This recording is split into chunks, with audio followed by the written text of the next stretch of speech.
Jadi Tuan Syedi dah lengkapkan semua. Sebelum tu saya perkenalkan diri saya dulu kan. Nama saya Nur Aidil Putra bin Wahid, tapi semua panggil Awang. Dan saya selaku pengurus operasi lapangan Khidmat Malaysia di Selangor, merangkap pengarah Jawatan Malaysia Negeri Selangor. InsyaAllah. Tadi Tuan Syedi dah kupas berkaitan dengan lebih kepada pentadbiran macam mana kita nak wujudkan organisasi dan sebagainya.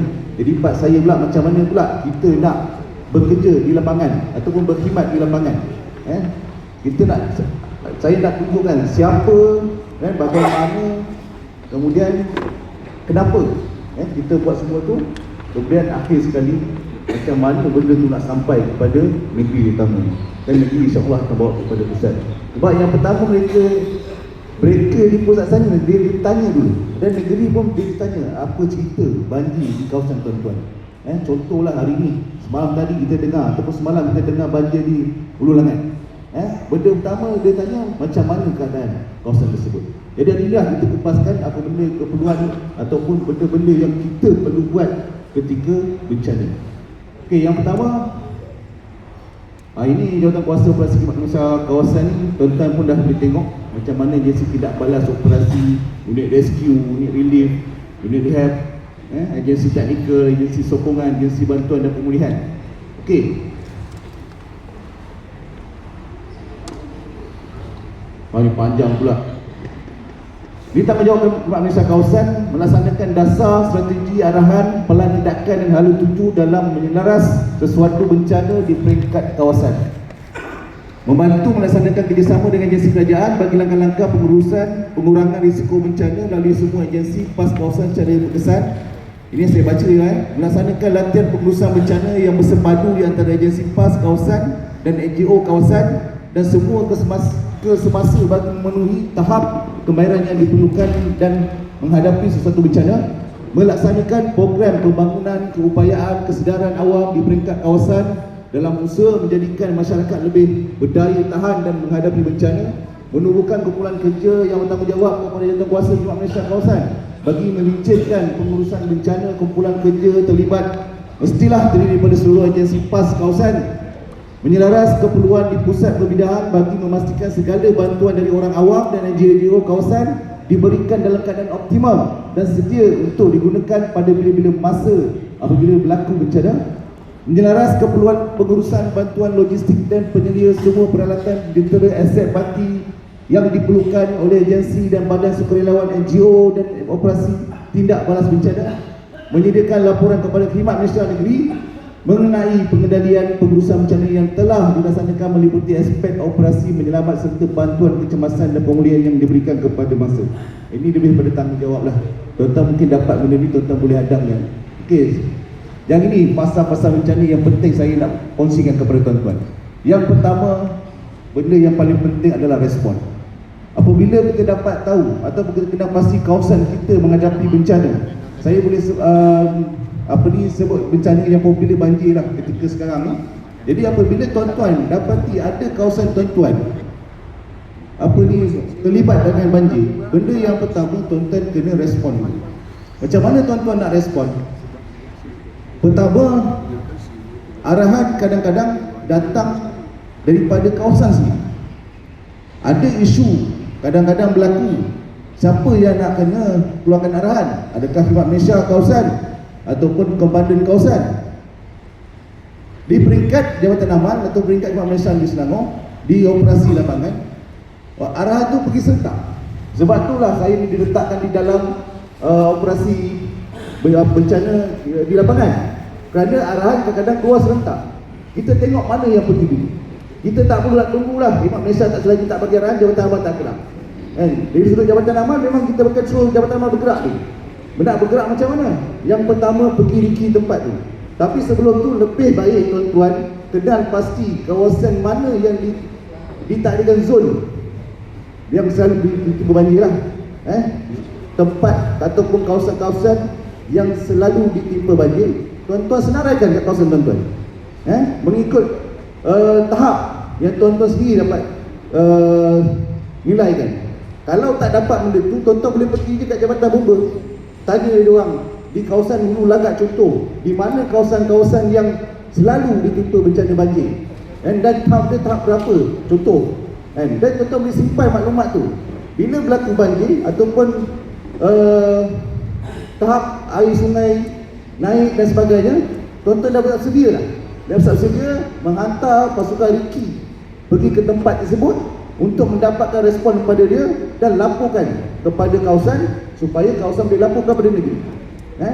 Tapi adalah dia punya cabaran. Kadang-kadang Khidmat Malaysia ni bukannya kita buat full-time, kita pun ada kerja kerja kita. Tapi itulah sebaik-baiknya kalau dapat orang yang boleh full-time, dia boleh pergi RIKI. Kadang-kadang banjir lah dekat satu kan, bukannya datang pada hari Sabtu ke hari Ahad ke, datangnya pada waktu kerja, waktu siang lah tu. Jadi kena seorang, lantik seorang pasukan RIKI, tak kira seorang ke dua orang, pergi tengok tempat tu, dapat maklumat, maklumkan kepada Khidmat Malaysia Kawasan supaya benda tu boleh jadi pelaporan kepada negeri. Tapi mengikutkan SOP, kalau tuan-tuan boleh ingat ataupun boleh nanti tuan share kan, SOP kita apabila berlaku bencana banjir terutamanya di kawasan, biar kawasan handle dulu. Handle dulu. Macam mana keadaan pun boleh ikut apa yang telah diterangkan tadi. Macam mana nak jumpa pihak berkuasa, macam mana nak RIKI, buat bilik operasi, itu semua nanti kena beritahu lagi. Apabila tak mampu contoh ataupun tak berjaya, tuan-tuan boleh maklum pada negeri. Negeri boleh bantu insya-Allah untuk menguruskan bencana tersebut. Tapi kalau negeri pun tak mampu ataupun tak berjaya, kami akan minta daripada pusat pula. Itu kita punya cara kata lagi. Tapi kalau bisa kata pihak kawasan dah berjaya, alhamdulillah, just bagi laporan saja insya-Allah. Itu adalah respon kita.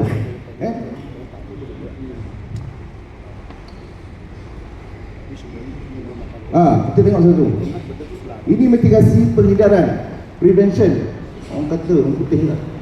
Yang pertama, menyedia dan mengemas diri dasar pelan tindakan dan garis panduan bagi mencegah dan mengurangkan risiko bencana. Melaksanakan program-program pembangunan bagi mencegah atau mengurangkan risiko bencana. Merancang dan melaksanakan tindakan mitigasi untuk mengurangkan risiko bencana, termasuk usaha-usaha menyelidik dan pembangunan dalam pengurusan bencana. Menguat kuasa undang-undang dan peraturan masing-masing yang berkaitan dan mengamalkan tadbir urus yang berkesan, berkongsi maklumat, berhubung pencegahan dan mitigasi bencana dan melaksanakan lain-lain usaha pencegahan dan mitigasi dari masa ke semasa. Boleh faham ke mitigasi ni? Harap faham Okey. Ini kesiapsiagaan atau preparation yang anda sebut tadi lah. Pertama, mengenal pasti dan memantau kawasan yang berisiko menghadapi bencana mengikut jenis bencana. Kalau pergi tempat tu banjir tak betis saja, ataupun buku lali saja, just maklumkan sajalah, tak perlu pun kita nak turun, just maklum banjir biasa saja. Tapi disebabkan banjir walaupun dia tak betis sekalipun, tapi yang masuknya lumpur, kita perlu. Yang kedua, menyediakan infrastruktur sistem amaran awal mengikut bidang kuasa masing-masing. Yang ini kadang-kadang ada di kawasan lah. Contoh di Hulu Langat, dengan cerita ada siren berbunyi, maka itulah trigger dia. Kalau tuan-tuan di kawasan tak ada, tuan-tuan bolehlah trigger sendiri, ataupun bincang ambil bomba, ada tak trigger di kawasan tersebut. Membangun dan memantapkan keupayaan sumber manusia dan peralatan komunikasi, teknologi, kewangan dan sebagainya. Ini lebih kepada tuan punya BO lah, bilik operasi.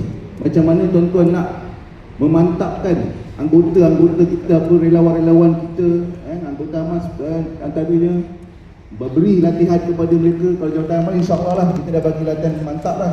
Kita buat mobil, kita buat kakak dan sebagainya. Tapi yang lain, kalau bisa kata perlu diberikan latihan, maka Khidmat Malaysia Kawasan perlu wujudkan satu latihan-latihan yang berkaitan. Dan termasuklah peralatan, komunikasi, teknologi, kewangan dan sebagainya. Antaranya sebelum ni kewangan lah. Biasa bila kita sebut tentang operasi dia, tentang program dia, ini jadi isu utama kewangan. Pada yang lepas, waktu COVID-19, semua kawasan terlibat. Jadi antara benda yang diorang ni, macam mana kita nak collect dana untuk mengadakan operasi COVID. Jadi tuan-tuan pun ada pengalaman dah sebenarnya. Untuk mendapatkan kewangan ni memang kita kena pakai NGO kawasan. Kita tak boleh nak pakai NGO account parti. Sebab kita susah dapatkan dana. Betul tak? Jadi tuan-tuan memang kena ada NGO kawasan supaya kita boleh menggunakan akaun NGO kawasan untuk mendapatkan dana dan kita boleh buat operasi, insya-Allah. Termasuk komunikasi, tuan-tuan kena ada kelengkapan walkie-talkie, repeater dan sebagainya. Yang itu tuan-tuan serah kepada jabatan amal, insya-Allah dia boleh sediakan. Tapi kalau misalkan ada kawasan yang tak ada jabatan amal, boleh kita gunakan SOP yang pertama tadi. Kalau misalkan kata kawasan tak mampu, maklum pada negeri akan bantu, insya-Allah. Yang seterusnya menyediakan pelan tindak balas kecemasan ataupun ERP dan pelan kesinambungan perkhidmatan ataupun BCP masing-masing. Ini ikut situasi. Kalau tuan-tuan tak dapat benda ni, boleh hubung ambil bomba juga, boleh ambil dia punya contoh. Yang seterusnya menyediakan inventory logistik yang lengkap dan kemasa kini dari semasa ke semasa bagi mempercepatkan tindak balas bencana. Yang ini paling penting. Kita nak pergi buat bantuan bencana tapi logistik kita, kelengkapan kita tak lengkap. Sebelum berlaku bencana lah, kita kena cari dana supaya kita dapatkan lengkapkan logistik kita. Contohnya bot ke, enjin ke dan sebagainya lah. Dan yang terakhir, mengadakan latih amal secara berterusan untuk menguji tahap pelaksanaan lain-lain dan usaha kesiapsiagaan di masa ke semasa. Contoh mock drill lah tuan-tuan. Baru-baru ni Jabatan Amal dah buat program mock drill, alhamdulillah. Walaupun tak ramai kawasan yang hadir, ada 5-6 kawasan saja, tapi cukup supaya anggota tersebut mewakili kawasan tuan-tuan. Macam mana kita nak menyelamatkan mangsa, contohlah lepas ketika banjir atau di dalam sungai, ataupun mengendalikan walkie-talkie dan sebagainya. InsyaAllah kita ajar semua tu, teman-teman medik lah. Ini adalah kesiapsiagaan. Yang ini perlu buat tuan-tuan, perlu buat di kawasan masing-masing. Kalau misalnya kita tak tahu nak buat macam mana, maklum kepada Tuan Syedi. Dia akan uruskan benda ni dan kita hantar jurulatih ke tempat kawasan ataupun kita melatih mengikut peringkat negeri, insyaAllah. Pusat pun dia tengah buat latihan. Sekarang nak buat latihan apa? Mainullah katanya. Boleh tuan-tuan. Okey, persediaan. Benda yang pertama, apabila berlaku bencana, benda yang pertama kita kena buat markas operasi ataupun bilik operasi. Kalaulah di tempat banjir tu tak ada bilik operasi ataupun tak ada markas operasi, tuan-tuan boleh buka kemah operasi, tak ada masalah. Seperti mana berlaku di banjir besar di Ampang pada tahun bila anda lupa. Tempat tu tak ada markas operasi, tak ada bilik operasi. Kebetulan ada lot kedai, kios-kios kedai tu kita jadikan kemah operasi. Alhamdulillah. Dan yang paling penting, apabila berlaku bencana di tempat kawasan tuan-tuan dan perlukan bantuan di pihak negeri, semua tak ada sebilangan kawasan ataupun anggota-anggota di peringkat kawasan tak perlulah pergi cuci rumah ataupun ke mana-mana. Tuan-tuan duduklah ke bilik operasi itu menyambut kehadiran negeri-negeri lain ataupun kawasan-kawasan lain untuk bantu tuan-tuan. Sebab kalau semua pergi ke tempat bencana, cuci-cuci contohnya, maka tak ada orang KPO yang datang pun tak tahu nak buat apa, jadi dia jadi leceh lah. Jadi penting bilik markas operasi ni. Dan pastikan kelengkapan bilik operasi itu cukup dengan bilik mesyuaratnya, dengan whiteboard yang paling utama, marker pen, tempat untuk kumpul barang-barang sumbangan, ada ruang mediknya dan sebagainya lah. Okey, bilik operasi gerakan kawasan, pusat pengumpulan barangan, dapur rakyat dan dapur petugas. Ini yang saya sebut tadi. Antaranya bilik operasi sebaik-baiknya adalah tempat dapur rakyat untuk pasukan-pasukan, terutamanya biasa bila berlaku bencana ni, yang sama Malaysia lah, dia akan offer dia, tak jadi tak buat dapur rakyat. Jadi kita kena adakan satu ruang untuk buat dapur rakyat. Tapi kalau misalkan saya sebut tadi, kalau kemah operasi nak buka dapur rakyat tang mana? Itu buka tempat lain pun tak apa. Yang penting makanan tu sampai. Untuk siapa? Mungkin untuk petugas. Yang utama petugas kadang dah penat buat kerja, dia nak minta makan je. Makanan pula tak ada. Tapi untuk PPS kita boleh buat juga, insyaAllah. Kami dapatkan maklumat seperti mana JKM sebut tadi lah. Okey, ini persediaan. Yang kedua, persediaan memastikan perkara-perkara lain berkaitan petugas diuruskan dengan baik, termasuk persediaan anggota kita ataupun ahli kita.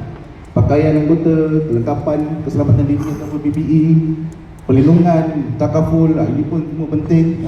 Kalau masing-masing tak ada skimpas, boleh jumpa Tuan Yusof katanya, dia tengah sibuk dengan skimpas dia. Tapi semua kawasan ada tu. Patut first aid, ubat peralatan rawatan dan trauma, makan minum tugas. Ini antara benda yang penting untuk di dalam persediaan bencana. Terutama pakaian lah tuan-tuan. Kalau boleh pakailah pakaian-pakaian yang tinggi kepada kita. Kalau bisa kata dah ada baju Ingat Malaysia ni, pakai baju Malaysia. Untuk amal, pakai baju amal. Jangan pakai baju biasa. Sayang, rugi kita tak bawa syiar kita nanti. Okey, seterusnya, inilah respon ataupun tindak balas. Yang pertama, bencana berlaku. Bila bencana sebut bencana berlaku je, buka bilik operasi dibuka. Bilik operasi dibuka. Buka je dulu. Pastikan tuan-tuan tahu nak buat apa kat bilik operasi tu. Antara benda yang paling penting, kursi meja whiteboard. Ada whiteboard jangan kosong lah, tulis kat situ. Penilaian awal dan terima maklumat, bantuan pasukan mencari dan penyelamat. Ini biasanya jawatan amal lah tulis. Bila kata berlaku je, bisa kata perlu untuk mengadakan satu penyelamat atau membantu mengambil mangsa di rumah, bawa ke BPS. Jadi tuan-tuan boleh arahkan anggota amal ataupun amal sendiri pun dah bagi arahan untuk menyelamat. Dia ada dua situasi. Yang pertama, kalau tuan-tuan pergi ke tempat banjir tersebut, ada pihak bomba seperti mana yang pegawai bomba sebut tadi, maklum kepada dia, supaya dia boleh bantu, dia boleh benarkan. Tapi datang dengan kekapan lah, dengan kita punya bondnya, dengan kita punya life jacket, dengan kita punya enjin dan sebagainya lah. Jangan datang bot saja, enjin tak ada. Bersedia, maksudnya kita dah bersedia tuan, boleh kami bantu. Ini lepaskan kita, insyaAllah. Kalau kita tak lengkap, kita tak bersedia, maka dia pun tak bagi kita bantu. Yang kedua, kita pergi ketika bomba pun tak ada.